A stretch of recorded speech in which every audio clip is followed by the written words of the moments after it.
The system instructed me to win back my ex-boyfriend, who had just returned from studying abroad. If I maxed out his emotional value, I'd win a mysterious grand prize. So, full of excitement, I went to pick him up at the airport. I even treated him to a steaming bowl of authentic spicy soup, something to remind him of home. Just as he finished the last sip, I raised my phone and said, "William Caldwell, there's something on your nose." He believed me instantly and wiped at it with a napkin. Right then and there, I snapped a photo. Click, click, click, capturing his utterly defenseless moment. A second later, I uploaded it. The caption? My ex-boyfriend just got out of prison after 5 years for fighting for me. I treated him to lunch and he teared up. The post exploded. He was on the trending list before he even made it home. Welcome to History channel. Subscribe to follow all our latest adventures. Story begins. My name is Lauren Dillon, Sagittarius, noble and unhinged. Most days, I'm perfectly normal. Except when I'm not. Like when I get a little mischievous with friends. It's a mood boost. And if they get mad, even better. Feels like my hard work in life finally paid off. Especially when my ex posts about me on his feed. That's not humiliation. That's validation. It means I've made it. On the way home, I got a call from William Caldwell. Lauren Dillon. His voice oozed bitterness through the receiver. Fine, we broke up. You changed my college preference and sent me to Madagascar to feed penguins. I let that slide. You posed as a cross-border e-commerce seller and swapped out all my online orders with surströmming. Fine, whatever. I come home, only to find you replaced my family's private jet with a rust bucket cargo ship. Good thing I caught it in time and bought my own ticket. Still, I let that go.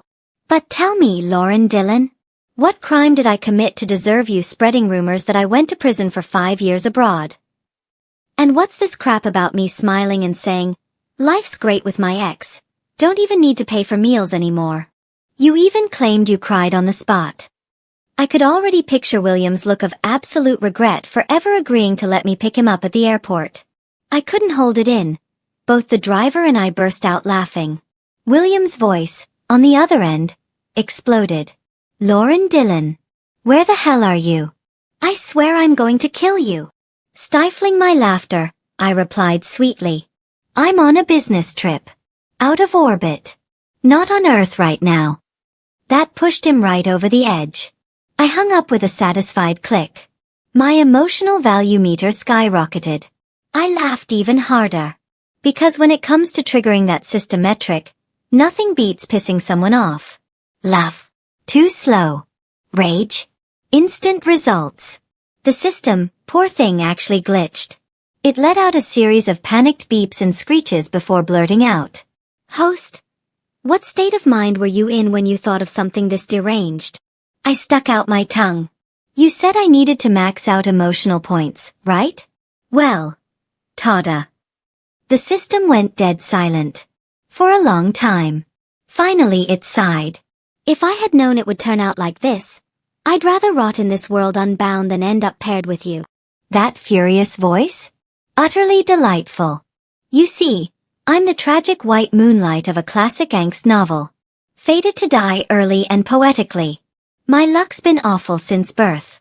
Take the time I had this genius idea as a kid. If my butt could sit on a swing, why not my head? That's how I ended up hospitalized for cosplaying a windsock ghost. Then, at 7, William Caldwell became my neighbor. He was a broody little puppy of a boy. To fix that gloomy nature, his parents dropped him off at our house like a misdelivered Amazon package. That same day, I volunteered to help my mom slaughter a chicken. Nobody warned me that even headless chickens run. Blood splattered everywhere. There I was, holding a twitching chicken by the neck in one hand, a bloody cleaver in the other. I turned, and saw William. His eyes widened in horror. Before I could say a word, he burst into tears and ran home shouting, "Mom, I'm fine. I'm cured." Even after that, we sat next to each other in school. But he avoided me like the plague. That is, until the system showed up. The system told me. You're the tragic white moonlight in an angsty romance. According to the plot, you should... Wait, what the F? It crashed. The male lead is supposed to fall for you after you heal his brooding nature. Why does he act like a mouse every time he sees you, and you're the cat? No, this won't do. The storyline needs a full recalibration. So it forced me to confess to William Caldwell after we graduated high school. Apparently, I was fated to die in a car crash in college. But if I left a deep enough emotional imprint on William, he'd generate enough emotional points to trigger a destiny rewrite and keep me alive. Translation: seduce him, fake my death, resurrect dramatically, and haunt his memory forever. Got it. On graduation day, I cornered him in the boys' bathroom. William Caldwell, do you love me? Say no when you die. William flushed from head to toe. His eyes burned with shame and despair. Lauren Dillon, who taught you to confess in a bathroom stall? Trembling, he pulled his pants up, grabbed me by the collar, and dragged me out. Both our sets of parents happened to be chatting outside. Their eyes met. And I swear, 1,000 possible explanations raced through their heads for why we just emerged from a men's restroom together. William's dad reached for the Seven Wolves cigarette he'd worn for 3 years like a badge. His mom picked up the fresh pig intestine she just bought. Let's just say, William Caldwell's screams echoed across the entire school that day. That night, he showed up outside my window, sobbing miserably. Lauren Dillon, I was wrong. I love you, okay? I love you. Me. Phase 1 complete. The system, having received the emotional data, went silent for a long while. Then finally said, start thinking about how to fake your death. According to the original script, I died in a foreign country during a political riot, blown up by a stray grenade. But the system told me that if I rewrote that scene, I could delay death. 2 shots of my dad's rice wine in, I slurred. Ababa. And then promptly logged into the college system and changed William Caldwell's application. I also managed to convince his parents that he'd had a lifelong dream of feeding penguins in Madagascar. William's mom was skeptical. But Lauren, there are no penguins in Madagascar. I waved her off. Oh, Aunt Caldwell, details. I mean, if I was gonna ghost him anyway, might as well ghost with flair. The day I sent William off at the airport, the look he gave me screamed institutionalization. Lauren Dillon, you better be here when I get back, you hear me? I nodded furiously, waving a tiny handkerchief with tears in my eyes. Bring backup when you come pick me up, okay? Why? I asked, puzzled. His jaw clenched. So no one says I bullied you too much. 5 years flew by. And the moment he returned, boom. I launched him straight into trending on social media. The rush? Unmatched. Victory tasted sweet. But the second I stepped through the door, I knew something was off. I tried to flee. Too late. My dad, his face twisted in wrath, grabbed me by the collar and hauled me inside. The entire Caldwell clan was already there. Not one missing. My mom gave me a strange look and muttered, "Come now, in-laws. Kids fight, they make up. You know how young couples are." Unacceptable. William's dad's face was stone. Apologize. My dad pressed my head down so hard, I thought my forehead might split open. But before I could do anything, William's mom yanked me upright. Silly girl, what are you apologizing for? Then she turned and kicked William straight in the ass. I was talking to you. Apologize. Veins popped on William Caldwell's forehead. Sorry, he hissed through gritted teeth. I panicked and tried to defend him. After all, he was the male lead. Wait, what was I doing? I needed those emotional points. Why was I helping him? Quick pivot. I burst into tears and started snitching, telling everyone how badly William bullied me. Day 1 of his return. Mixed doubles. Courtesy of our families. Emotional value. 87. Delicious. The next morning, just as I rubbed the sleep from my eyes, the system hit me with a new mission. Female lead has appeared. Proceed to Silver Moon Club. And what does that have to do with me? Still, I sprinted over like a dutiful little minion, headed straight for the surveillance room, and ducked inside. On screen, a girl was standing in front of William Caldwell, her hands ringing, voice soft and trembling. "I'm sorry. I didn't mean to. If you take it off, I'll wash it and return it, okay?" Liliana Whitelock stood there like a startled rabbit. Red wine spilled all over the floor like a crime scene. I leaned my chin on my palm, popping sunflower seeds, completely entertained. Now this was textbook. Classic setup. No rush. Let's enjoy the show. In the original storyline, I, the tragic white moonlight, died young. William Caldwell then stumbled into this very club and met Liliana, a waitress who looked eerily like me. Cue love at first sight. Then she'd discover my photo, get pregnant, run off on her wedding night. He'd chase, she'd run. She couldn't escape. Now here it was. William's friend, face dark with rage, spat. "That outfit cost 80 grand. The wine? 120. How are you paying for it?" And here it comes. William Caldwell was supposed to step in, pay for her, and the two of them would start their slow burn romantic tension. I leaned in close to the monitor, nearly squishing my nose against the screen. But then, William just pressed his lips together and said nothing. "Excuse me? That's it?" My ship just sank before it even left the dock. I squirmed in my seat like an anxious eel. That's when the system popped up again, all smug. Plot deviation detected. New mission, replace male lead, pay for the female lead, sweep her off her feet. Earn emotional value. I stared. You mean, now the male lead gets screwed and I have to hijack the female lead's arc? Bold of you, system. Real bold. But hey, this rewrite's already paying off. I might as well go all in. I dashed downstairs into the lobby, where Liliana stood trembling, surrounded by an awkward silence. I hesitated, once, twice, 3 times. Then just grabbed her and pulled her into a hug. Turning to William's fuming friend, I said with a grin, "I'll cover the damages." And put it on William Caldwell's tab. Liliana froze. Carrying her off was easy. But emotional value. That was the real game.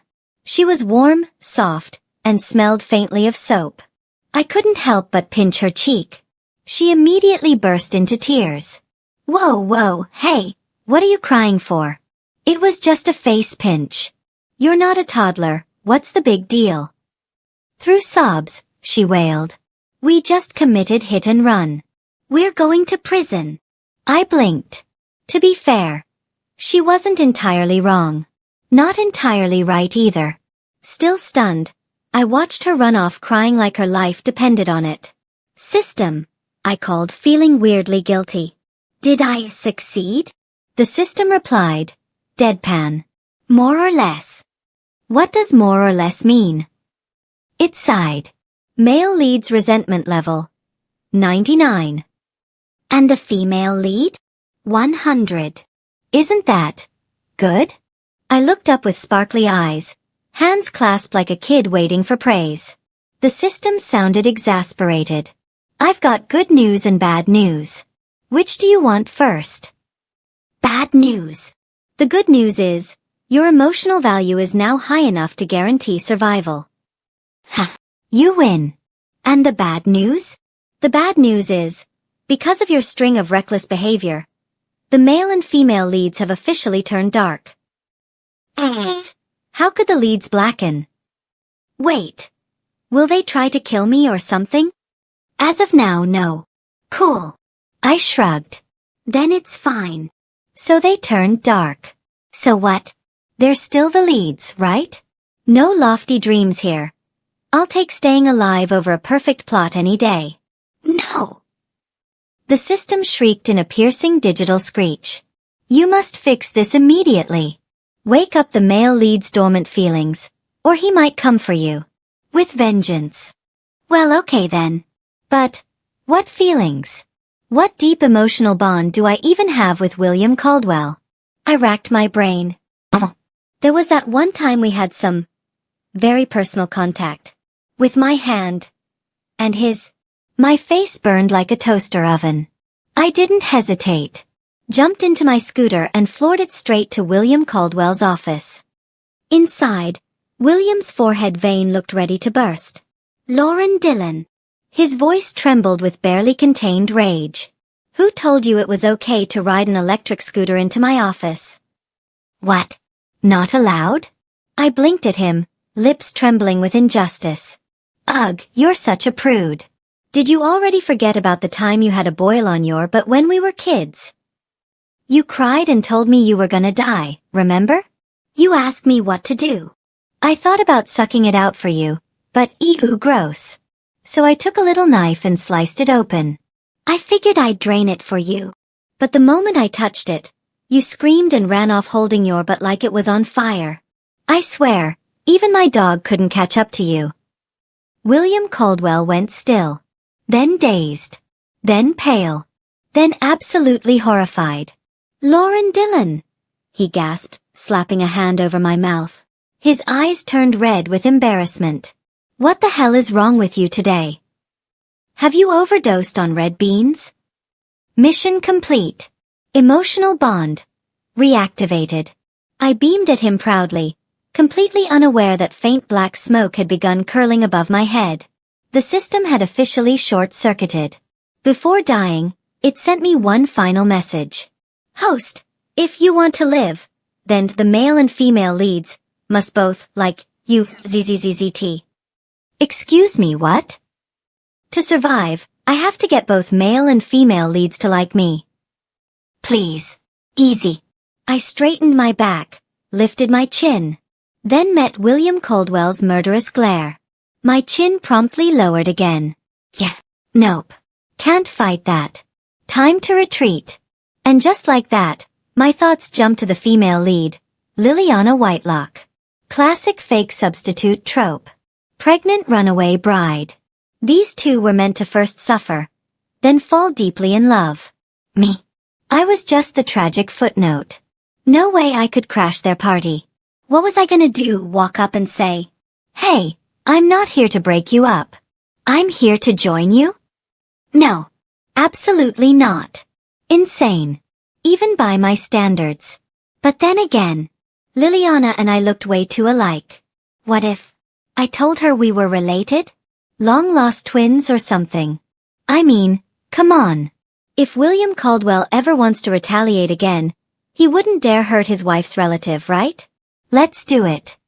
I sped to the club where Liliana worked part-time, only to discover, surprise, surprise, William Caldwell was already there, brooding in a private booth, nursing some expensive drink like heartbreak was a cocktail. Liliana knelt beside him, pouring liquor with trembling fingers. On her knees. What the hell? What kind of fan service was this? Forgive my ignorance, but I'd only ever heard of pipe service. The surname, not the, never mind. Still, I had to admit, there was vibe between them. Was this the part where they kissed? I crouched by the door, eyes glued to the scene. William Caldwell might have been the icy type, but he was being weirdly gentle with her. Unfortunately, there was no action. Nothing even PG-13. Boring. I almost left. Until they started talking. You ready for it? I'm ready. Gah. Ready for what? 1,000 question marks danced in my mind. And the final, biggest one. Why the hell didn't you two close the door if you're going to scheme something major? Do you want to be overheard? Truly, male and female leads deserve each other. Even when corrupted, their combined IQ never dips below 250. I saw them about to exit and immediately ducked behind a column. Then, I followed. Down the hall, out the club, across town. Until... Wait.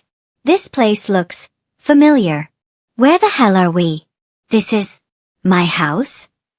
Oh, you dirty dog, William Caldwell. You really brought the female lead to my house just to gang up on me? I slipped in through the back door, made a beeline for my surveillance room.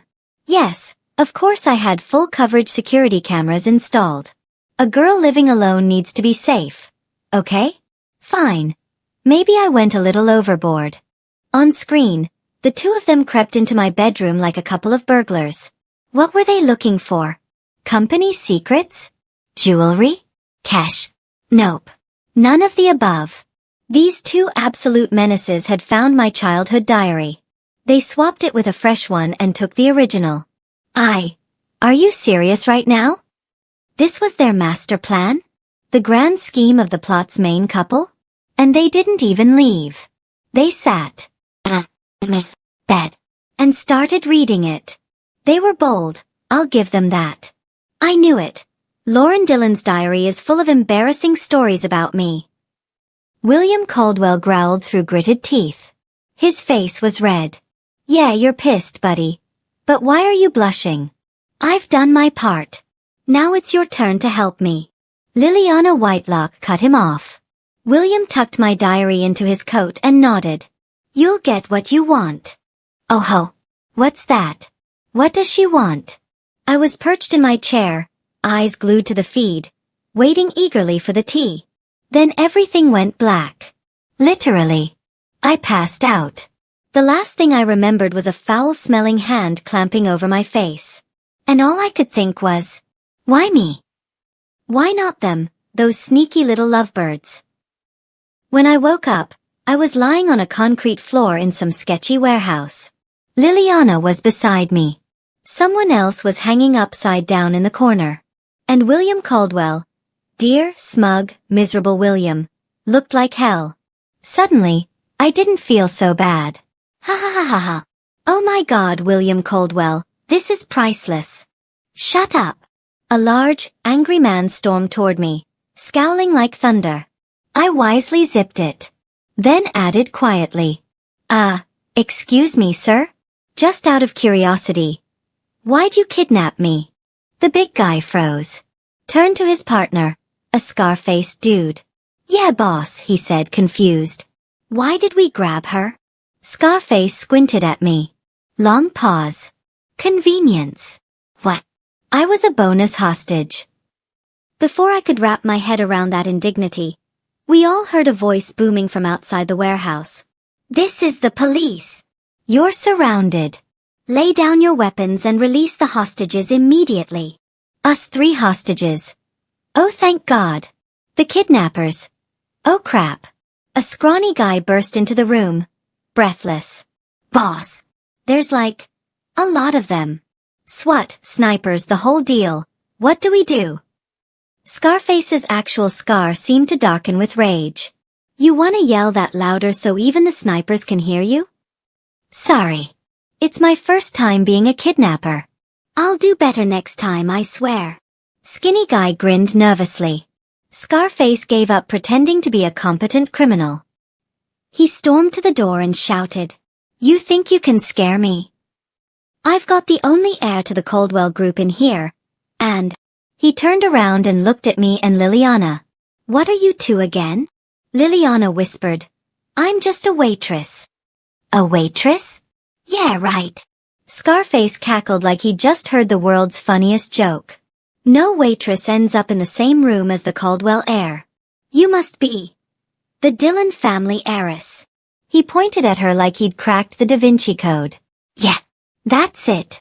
Then he turned to me, sneered, and added, And this one? She's just some nosy surveillance rat. To the rest of you outside. We have the Dillon heiress, the Caldwell heir, and a, smelly camera girl. Get us 100 million in cash and a helicopter. Or else we start killing. Now I was the one gritting my teeth. Excuse me. She gets to be the Dillon heiress, and I'm just the smelly tech girl. Where's the justice in this? Do I not look heiress-y enough for you? Before I could stew in that insult for long, Scarface, clearly rattled, grabbed me by the arm. No deal? Fine. I'll kill the one worth the least first. He dragged me toward the warehouse doors like I was a sack of potatoes. And that was when it hit me. Wakata. Now I get it. The system's warning wasn't what I thought it meant. What it actually said was, Host, why are you still here? Didn't I tell you to stay away from them? Wait, what? You're back from the dead now. The system's sudden reboot practically threw out my back. You were just making high-pitched robot noises. How was I supposed to understand? I thought you meant. No, not that. That's not what I meant at all. It practically screamed.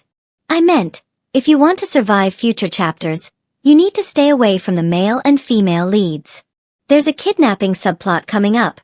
These types of villains love tearing up side characters like you to boost drama. Would have been really nice if you'd mentioned that before the knife was wedged between my ribs. And now you're telling me I'm gonna die? What is this, live-action improv roulette? At this point, there's only one move left. The system's sudden ominous tone made my scalp tingle. You dramatic toaster. Just spit it out before I really die. With a reluctant sigh, the system revealed its plan. I'll make the knife veer off just enough to avoid your vital organs. You'll pass out from shock. The kidnappers will think you're dead. Fake death complete. Wait. Your plan is to let them stab me? How painful are we talking here? I asked nervously. Technically, you can shift the pain to someone else. Either the male lead or the female lead. Who'll it be? Male lead. I shouted. No hesitation. Why? Do I need a reason? I'm literally in this mess because of him. Let him take one for the team. I'm still young. Delicate. Absolutely not built for suffering. The moment the knife plunged in, a muffled groan of pain rang out from behind me. William Caldwell took the hit. I said a little prayer in my heart. Suck it up, you jerk. Just a few seconds of agony and we're square. Scarface, clearly annoyed by the noise, turned and snapped. What the hell are you yelling for? The girl's the one getting stabbed. Not you. I glanced over my shoulder. William Caldwell's face was the color of seaweed. At that moment, the big bruiser standing over him pulled a book from his coat. Boss, look what I found on this guy. Scarface tossed me to the floor, snatched the diary from his henchman. A diary? Whose is it? I tried to shout. Don't read it. William did too. But it was too late. Scarface cracked it open and began reading aloud. March 7th. William Caldwell's leg got injured. I told him not to stand on that rail like a flamingo. March 28th. His leg was getting better, so I took him to play soccer. Made him goalie. Welp. Now he's back to limping. April 30th. Took him kite flying. Poor guy couldn't chase it. Cast and all. 1 star. June 11th. Tried to steal a watermelon. Got caught. I ditched him in the field. The farmer felt bad and gave him 2 big ones. Super sweet. July 3rd. Took him out for a walk. Got tired. Why's he in the wheelchair and I'm on foot? I sat down, obviously. Nice lady behind us gave me a push uphill. No clue why William was crawling behind. October 24th. William yelled at me today. Said his leg never healed because of me. So unfair. I never treated him like a patient. By the time Scarface got through half the entries, he was howling with laughter. His henchmen were gasping for air. And in that exact moment, the SWAT team crashed in. Boom. Game over. The kidnappers were cuffed, cornered, and carted off. But Scarface clung to the diary like it was the Holy Grail. Wait. Just one more page. Let me finish reading, I beg you. I dusted myself off and swaggered over to William Caldwell. Clapped him on the shoulder. See? When it's life or death, you need a queen like me. His face was pitch black with shame. Lauren Dillon. It's truly my honor to know you. Damn right it is. Being a pain in your ass? That's my superpower. But after we were rescued, William Caldwell vanished. Like poof. Ghosted. Was he avoiding me? Avoiding you? Who else would he avoid? Your diary was a record of his entire trauma arc. Even the system couldn't stop laughing. Humph. What do you know about human emotions? I snapped. You wouldn't understand. If you're so curious, go read his diary. See what he wrote about you. Don't mind if I do. I strutted up to the Caldwell estate like I owned the place. System, a host. We're here to steal his diary. Maybe try not to act like you're here for afternoon tea. Too late. I glanced at the security team and said coolly, all of you eyes off. Do your jobs. Pretend I'm not here. They exchanged glances, then obediently turned away. System. Never mind. Carry on. I sauntered into William's room, rummaged a bit. Finally found a lockbox hidden in a false compartment under his bed. Well. Nice hiding spot.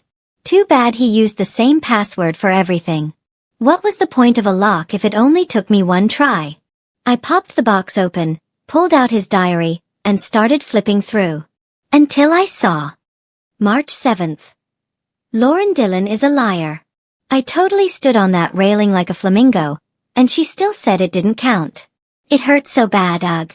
March 28th. My leg just started getting better and Lauren took me to play soccer. She made me goalie. Great. Back to limping. April 30th. I really couldn't catch the kite. It was too fast. Got scolded again. June 11th. Helped Lauren steal watermelons. The farmer praised me for my perseverance despite my injury. July 3rd. I was the one with the injured leg, okay? Why were you sitting in the wheelchair, head down like you were mourning? And you were laughing. Lauren Dillon, I swear I'll never forgive you. October 24th. Sure, fine, you didn't treat me like a patient. But you didn't treat me like a human, either. I stuck my tongue out and flipped to the last page. It was the day before I sent him abroad. August 17th. Lauren said she had a surprise for me today. Coincidentally, I had one for her too. I wanted to give her a boyfriend. Me. She'd probably like that, right? William Caldwell. Confession tomorrow. Let's get something back for those 12 years of silent love. Snap. I shut the diary. My face was burning. So, on that day, William had planned to confess? I'd sent him to Madagascar to feed electronic penguins. When did he even start liking me? 12 years ago. Wasn't that when he had just moved in next door? The system chuckled coldly. What did you think? White moonlight stays white, even if you're technically the black one. He's been holding on to you for years. He held on to me? Ha! Nice try. He probably guessed I'd come snooping and wrote that on purpose to mess with me. That's it. William Caldwell is trying to get back at me. Has to be. I shoved the diary back exactly where I found it and rushed downstairs. Just as I reached the entryway, William's mom returned. Oh, Lauren, you're here. Stay for dinner tonight. I'll call William to come home. No need, Auntie. I bolted. Ran all the way back home. Slammed the door. Buried my face under the covers. Only then did my heartbeat finally slow down. Why on earth would William Caldwell still have feelings for me? What did he see in me? That I once butchered a chicken and let it run around half dead? That I broke his leg and never treated him like a person? That I shipped him off to feed penguins on the very day he wanted to confess? I tossed and turned in bed all night, unable to sleep. Told you. He's always loved you. You're the white moonlight in his life. Bright and unforgettable. Even if the heroine's there, your glow can't be ignored. But, he and Liliana are the real couple, I mumbled into my blanket. So what? They're the leads. You think you're not. If you want him, fight for him. If you don't, stop getting in the way. Where's that Lauren energy? Get it out. Then maybe I'll try? Go on. It's not a crime. I pulled out my phone and texted him. Me, where are you? William. Home. Why? I typed. Deleted. Typed again. Backspaced. Me, come outside. William? Me, just come out. William. On my way. That's more like it. Under the street lamp, we walked slowly. Side by side. He finally broke the silence. So, what prank are you pulling this time? Ouch. I bit my lip then blurted, "William, do you want a girlfriend?" His steps froze. Then, in the blink of an eye, he had me pinned against the street tree. The street light illuminated the storm in his eyes. His voice was tight, his eyes rimmed red. "Lauren, you toyed with me for 17 years. Now you're done, so you're just gonna throw me away. Let me tell you, Liliana Whitelock can't replace you. She's not you. I won't accept it." I stared at the emotionally unhinged William Caldwell, then calmly raised my hand and patted his head. "I never said I meant her. No one else either." "Is that so?" I pushed away from his grip, took a slow step closer, then stood on tiptoe, leaned in, and whispered beside his ear. "What if it's me?" His ears turned red. Not just red, glowing ruby red, like a blood-red crystal under light. His Adam's apple bobbed. Voice hoarse. "Lauren, is this another one of your tricks?" I smiled and stepped back. "It used to be." He looked down at me, cautious, like I was glass. "And now?" "I'm sorry, William." His eyes dimmed instantly. He turned away, about to leave. But I grabbed his hand. "Before I just wanted to survive. But now I want to live. With you. Is that okay, Mr. Caldwell?" You serious?" "I am. No regrets. N. Before I could finish the word, my lips were sealed. MMMPF. "Excuse me. Could you maybe wait until I finish confessing before launching a 0-second kiss combo?" From beneath the street lamp to the inside of his bedroom, William Caldwell kissed me like a man possessed. Like he was making up for 17 years of repressed longing in one night. Eyes shut, heart pounding, pain and bliss tangled together, I let him take what he needed. It wasn't until well past midnight that things escalated. Problem was, William Caldwell was flying blind, flailing like a headless chicken. I had to gently coax him, smoothing his hair. There. Hey, if this isn't working, should we check a tutorial or something?" Tutorial? But I don't have any resources." He looked at me, all flushed and embarrassed. That's easy." I whipped out the browser on my phone. "Say the word. Western? Local? Japanese? Anime? Novels? Whatever genre, I got it." I was still listing categories when a low, shadowy voice cut in from beside me. "Lauren Dillon. Is this what you watch when I'm not around?" I choked, swallowed hard, then stared back at him defiantly. "Yeah. So what? If I didn't help you gather study material, where else were you supposed to learn?" William Caldwell opened his mouth, paused, had nothing to say. By the time dawn was breaking, he was curled around me like a possessive octopus, eyes soft and full of mischief. "From now on, only watch me. No one else." Okay. I'll obey." I groaned, rubbing my aching lower back. Tasted the fruit once. Now he couldn't stop picking from the tree. Relentless, this man. I reached over to grab my phone, only to realize it had mysteriously migrated into his hands. The browser? Empty. Even my cloud storage. Wiped. William Caldwell. That was 5 years of carefully curated resources. He smirked. "I regret nothing." When we headed downstairs the next morning, both of William's parents were already seated. And, oh God, so were mine. What, how? I was yanked over before I could say a word. My dad's jaw was tight with fury. So in the end, that punk still got what he wanted. William awkwardly walked over. "Uncle Dillon." Smack. My dad slapped him on the back. "Who are you calling uncle?" "Dad." My dad shot him a deadly look. Then sighed. "Fine. I'll allow it." At the table, William's mom beamed as she piled food into my bowl. Then casually, she slid a jade bracelet off her wrist and onto mine. "You've always had a way with this boy. Only you could ever manage him. Honestly, we've seen you as our daughter-in-law since you were little." I glanced at William out of the corner of my eye. He nodded, completely unfazed. Wait. He's always thought this way. Oh well. Still, I couldn't shake one lingering thought. I had snatched the male lead. Shouldn't I talk to the original heroine? So I rushed over to the club, only to find out from the manager that Liliana Whitelock had already resigned. Where did she go? When I finally caught up to her, she was walking with a stack of paperwork. I stopped her. Can we talk? She nodded. This is about the lead couple stuff, right? What? My jaw hit the metaphorical floor. And then she dropped another bomb. I know this world is a novel, but I've never been interested in living by the script. Besides, William Caldwell and I? No spark.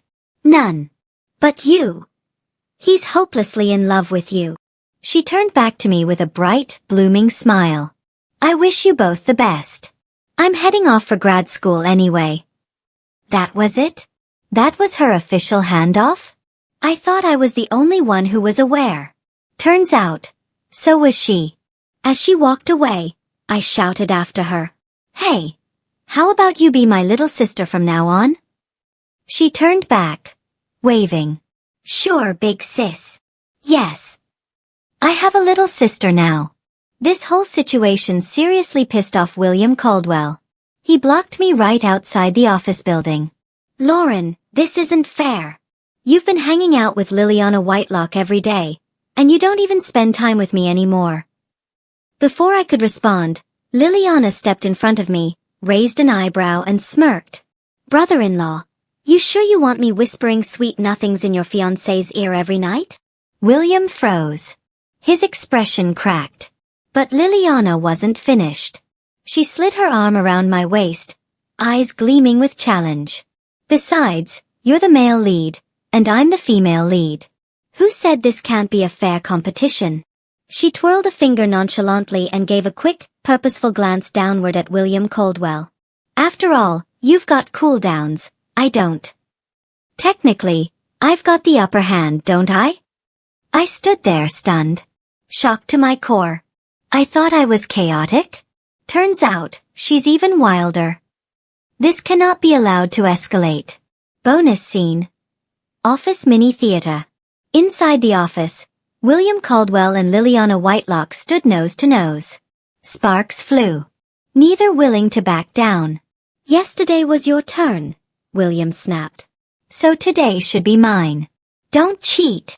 Liliana arched a brow, smug smile curling her lips. I am cheating. What are you gonna do about it? You. I pinched the bridge of my nose, already exhausted. Can the two of you not do this every single day? Yesterday I had to go to Yaya's company. Today it's your company.